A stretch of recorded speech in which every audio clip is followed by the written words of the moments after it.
이번 주 글로벌 경제 동향입니다. 자, 이번 주는 워낙 그 딥시크의 그 바람이 거셌던 만큼 딥시크 위주로 말씀을 드리겠습니다. 제가 지난주 토요일 날 영상에서 이 딥시크가 심상치 않을 것 같다는 말씀을 드렸는데 아니나 다를까 딥시크가 자본시장을 지배한 한 주가 되었습니다. 딥시크에 대한 그 주식시장의 반응은 월요일부터 수요일까지가 1단계이고 목요일과 금요일이 2단계입니다. 1단계의 그 시장 상황 전개에 대해서 먼저 말씀을 드리자면 딥시크는 엔비디아의 그 저성능 H800 칩을 사용해서 AI 모델을 구축했다고 밝혔는데 불과 2개월 동안에 600만 달러도 사용하지 않았다고 알려지면서 시장에 충격을 줬습니다. 물론 이것이 사실이 아니라는 의견이 지배적이었고 실제로는 H100 칩을 사용했을 것이라는 의견도 많았지만 이건 중요한 요소가 아니었습니다. 중요한 점은 딥시크로 인해 미국 그 빅테크들이 AI에 막대한 비용을 지출하는 것은 타당하지 않다는 공감대를 이뤘다는 것입니다. 그러면서 그 시장의 기류가 바뀌었습니다. 가장 큰 피해를 본 섹터가 반도체 제조 회사들입니다. GPU를 만드는 엔비디아, 그리고 HBM을 만드는 마이크론 테크놀로지, 에이직 반도체를 만드는 브로드컴이 모두 다 큰 폭의 주가 하락을 겪었습니다. 엔비디아를 바라보는 우려는 두 가지입니다. 첫째, 효율화가 이루어지면 빅테크들이 비싼 고성능의 엔비디아 칩을 과거와 같이 많이 사용하지 않을 것이라는 우려가 있고, 둘째는 미국 정부가 엔비디아의 저성능 칩까지도 규제할 가능성이 있다는 우려가 있습니다. 그러니까 딥시크가 엔비디아의 저성능 칩으로도 좋은 퍼포먼스를 냈기 때문에 미국 정부가 저성능 칩까지도 규제할 것이고, 그렇게 되면 그 엔비디아의 실적은 나빠질 것이라는 우려가 팽배한 상태였습니다. 기존에는 엔비디아의 그 고성능 칩을 사용해야 앞선 AI 모델을 구축할 수 있다는 공감대가 형성되어 있었고, 그래서 더 많은 고성능 반도체를 확보하기 위한 경쟁을 벌였습니다. 그러니까 더 많은 엔비디아의 그 고성능 칩을 확보하면 더 발전된 AI 모델을 만들 수 있다고 생각했었습니다. 그렇지만 그 딥시크가 알고리즘의 그 변화 등을 통해서 저사양 칩으로도 충분히 고성능과 비슷한 수준의 결과물을 냈다고 알려지면서 소프트웨어의 중요성이 부각됐습니다. 그 결과 AI 주식이 폭락했던 월요일에도 소프트웨어 회사들은 견조한 흐름을 이어갔고 화요일에는 주가가 큰 폭으로 상승했었습니다. 몇 가지 예를 들면 클라우드 보안 업체인 그 Zscaler는 AI 확산이 특히 사이버 보안에 대한 수요를 증가시킬 것이라는 전망 때문에 주가가 월요일과 화요일에 연속으로 상승했습니다. 망고DB는 데이터베이스 소프트웨어 및 서비스 회사인데 향후 AI의 효율성이 증가하면 점점 더 많은 회사들이 데이터베이스 소프트웨어를 사용할 것이라는 기대로 월요일과 화요일에 연속 상승했습니다.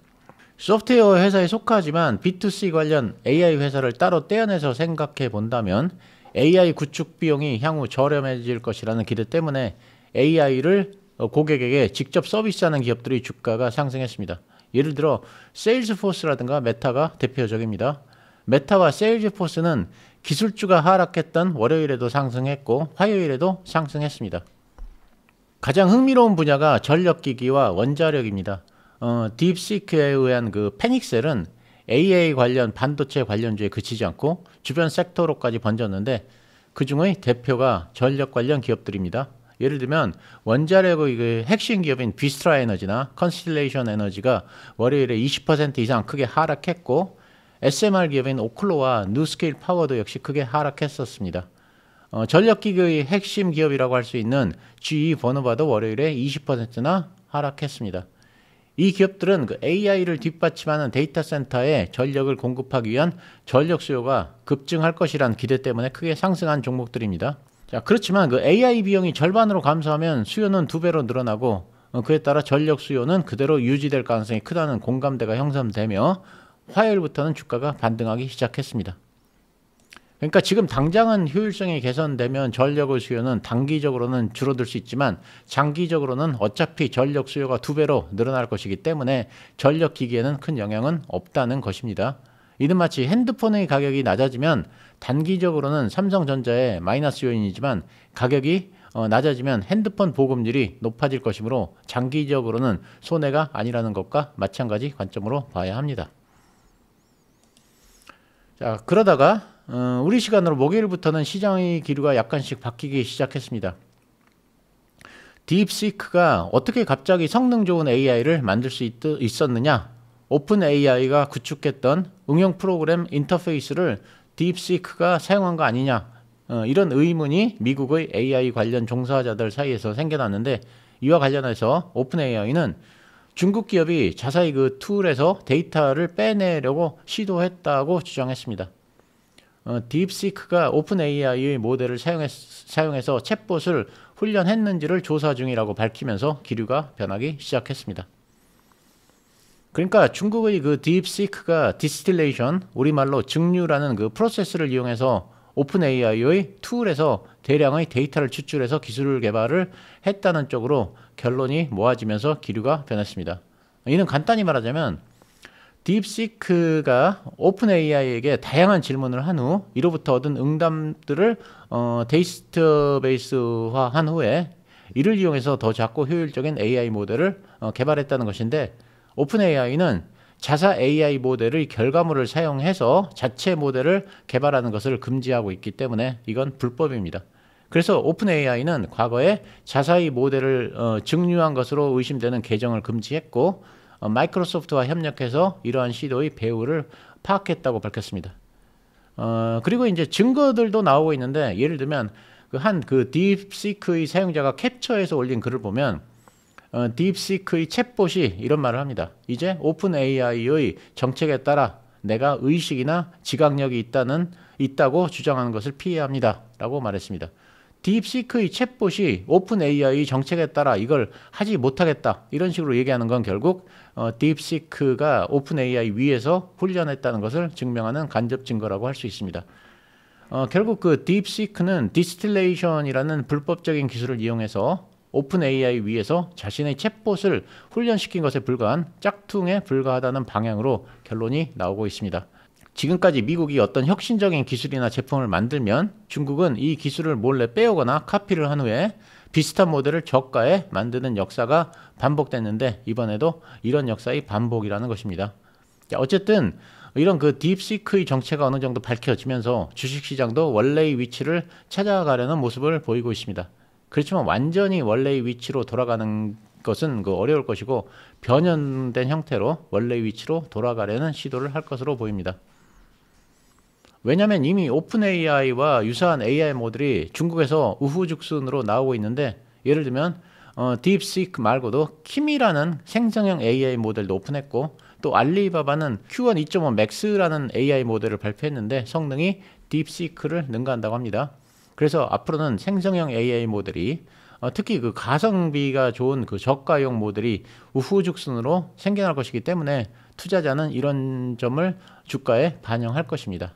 그래서 섹터별로 보면 반도체 제조 회사들도 움직임이 차별화되고 있습니다. 앞에서 말씀드린 이유 때문에 엔비디아는 여전히 힘을 쓰지 못하고 있고, 엔비디아의 HBM을 공급하는 마이크론도 마찬가지입니다. 그렇지만 그 처음에 동방 폭락했던 그 브로드컴이나 마벨 테크놀로지와 같은 에이직 반도체 회사들은 오히려 수혜가 예상된다면서 크게 반등하고 있습니다. 그러니까 고비용의 그 엔비디아 칩보다는 저비용 고효율의 그 에이직 칩이 부각될 것이라는 전망에 에이직 반도체가 월요일 폭락 이후에는 지속적으로 상승하고 있습니다. 금요일에는 주가가 전반적으로 약세였고 엔비디아는 크게 하락했지만 에이직 칩 관련은 상승했습니다. 소프트웨어 관련주들은 월요일과 화요일에는 상승했지만 상승세를 이어가지 못하고 있습니다. 특히 그 기업용 소프트웨어 업체인 서비스나우가 4분기 실적을 발표했는데 매출 성장 둔화가 우려되면서 주가가 급락한 후에 소프트웨어 관련주들의 상승세가 꺾였습니다. 소프트웨어 관련주가 그 딥시크의 수혜주로 부각되기에는 한계가 있는 것으로 보입니다.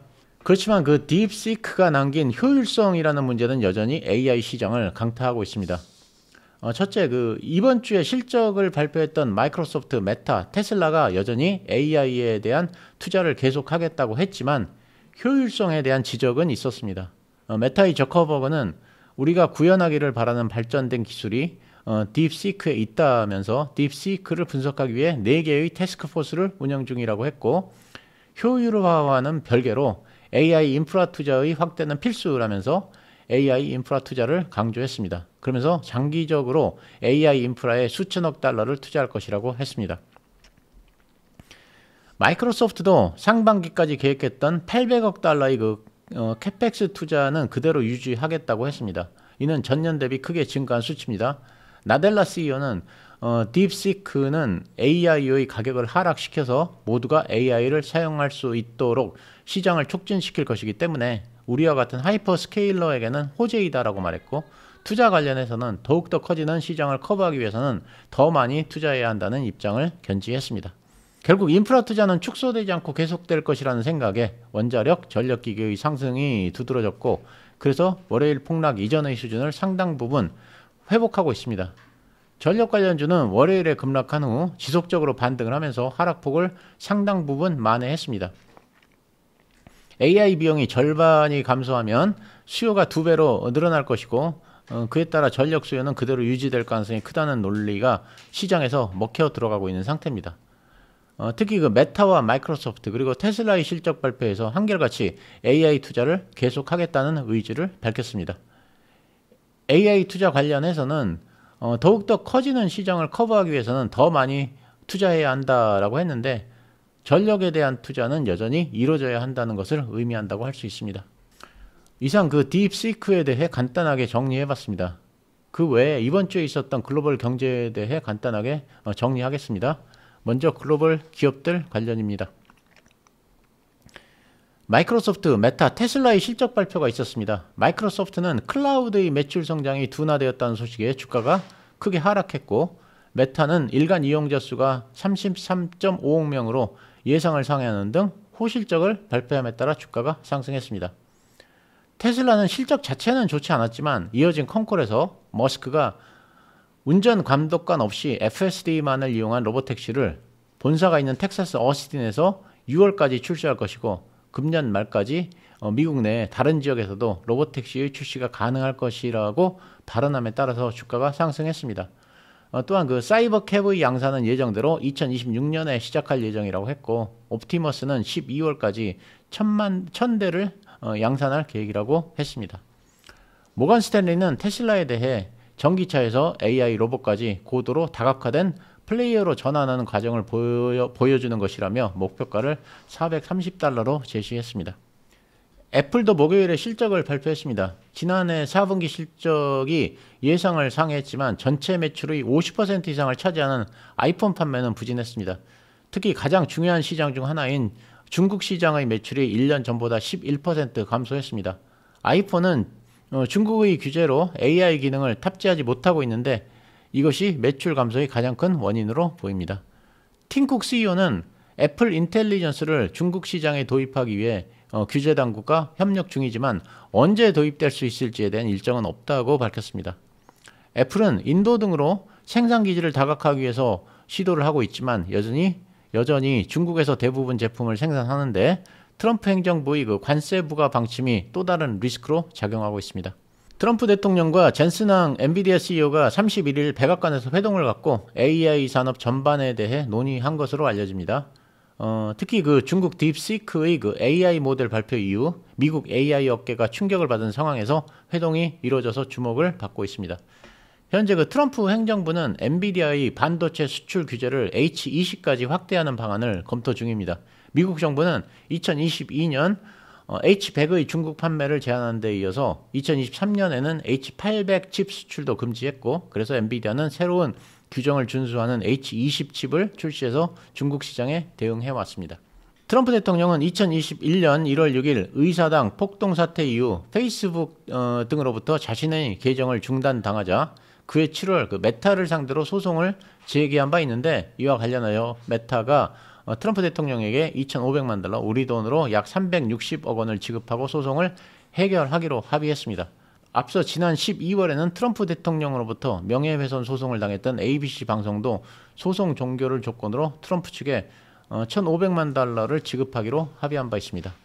이번에는 글로벌 경제 관련입니다. 연준이 1월 FOMC에서 기준금리를 4.25%에서 4.5%로 동결했습니다. 이로써 우리나라와의 기준금리 차이는 1.5%로 유지됐습니다. 파월 의장은 인플레이션이 지속해서 하락한다면 금리를 내릴 수 있지만 아직 서두를 이유가 없다고 했고, 트럼프 대통령의 관세와 이민 정책을 관망하고 있다고 했습니다.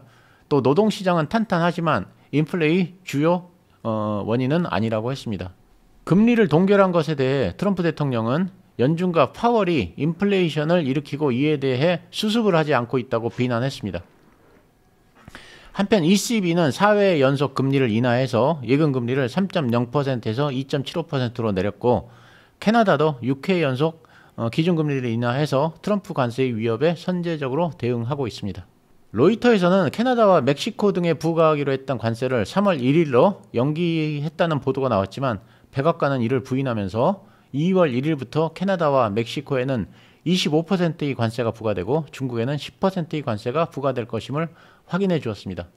특히 그 중국을 겨냥해 그들은 엄청난 양의 펜타닐을 보내 매년 수십만 명을 죽이고 있다라고 말했고, 캐나다와 멕시코를 겨냥해서는 그들은 이 독극물이 미국으로 유입되는 것을 가능하게 하고 있다라고 비판했습니다.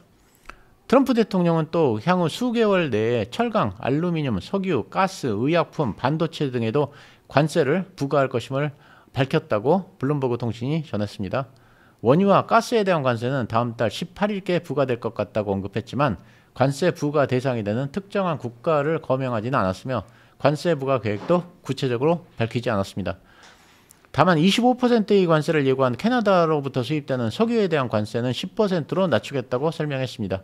관세 전쟁이 본격화되는 국면으로 들어가는 것으로 보입니다. 미 상무부는 12월 개인소비지출 PCE가 전년비 2.6% 상승했다고 밝혔습니다. 전월 대비 상승률도 0.3%로 지난해 4월 이후 8개월 만에 가장 높은 것으로 나타났습니다. 에너지와 식료품을 제외한 근원 PCE 상승률은 전년비 2.8%로 3개월 연속 같은 수준에 머물렀고, 전월비 상승률은 0.2%였습니다.